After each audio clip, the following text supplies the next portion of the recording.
Next question comes from Anonymous. Is there any truth to the argument that Bitcoin will have more than 21 million coins? The claim is the security model breaks when there are only transaction fees. What are your thoughts on this? I don't think there will be more than 21 million coins because at that point, that's not Bitcoin anymore. So if Bitcoin were to change to have more than 21 million coins, I'm pretty sure that that would create a fork where there would be two Bitcoin, or rather there'd be one Bitcoin, the one that was still limited by 21 million coin.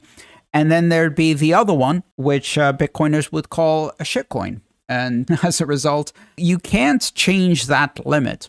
Now, the idea that the model breaks if there are only transaction fees relies on a lot of assumptions about price, profitability, hash rate, whether it's still using proof of work, et cetera, et cetera. And of all of those things, I think many of those other parameters would change long before the 21 million cap, meaning that if Bitcoin's current model of consensus didn't work if you keep the $21 million cap, then what would be dropped would be Bitcoin's current model of consensus, and Bitcoin would change to something else, perhaps a proof of stake system, perhaps some other thing, who knows? But it would be far more likely to change the proof of work algorithm and use something else than it would be to change the 21 million cap. I don't think that's changing.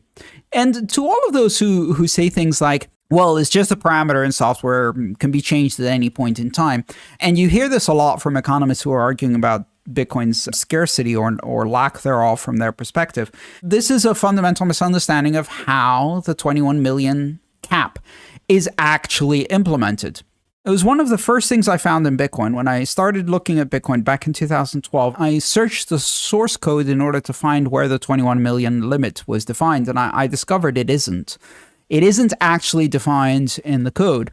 Other than as a guard to prevent bugs, there isn't a mechanism that says, if more than 21 million Bitcoin, stop issuing Bitcoin. Instead, what happens is you can think of it as the issuance of Bitcoin started at full speed with 50 Bitcoin per block in 2009.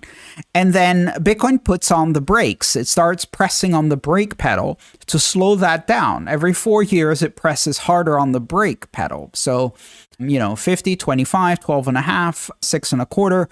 This progressive reduction in the issuance of Bitcoin is how the limit is reached, by pressing on the brake. Now, let's use a similar analogy. Let's say that you're trying to get to 21 miles away, and about halfway to your journey along these, after you've gone about 10 and a half miles, you cut your speed in half. So now you're going slower, and then you cut your speed in half again after half that distance, and you're going slower and slower and slower. And so essentially it's almost like a Zeno's paradox. The way we reach the limit is by slowing down continuously.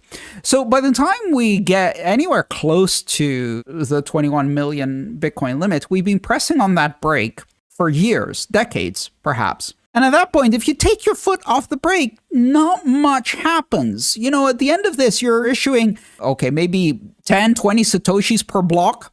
Take your foot off the brake and say, we won't divide it anymore. We won't do any more halvings. We'll just continue with this. Well, you're only going to be adding 10 Satoshis to the total every block forever. And that's going to take a long time to get over, even one Bitcoin being issued.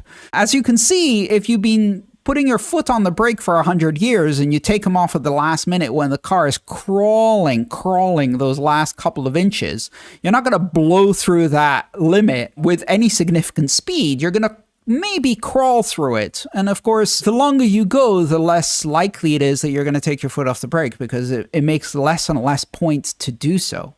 The only way to really defeat this is you'd have to not only stop halvings, you'd actually have to reverse them and start issuing more coins aggressively.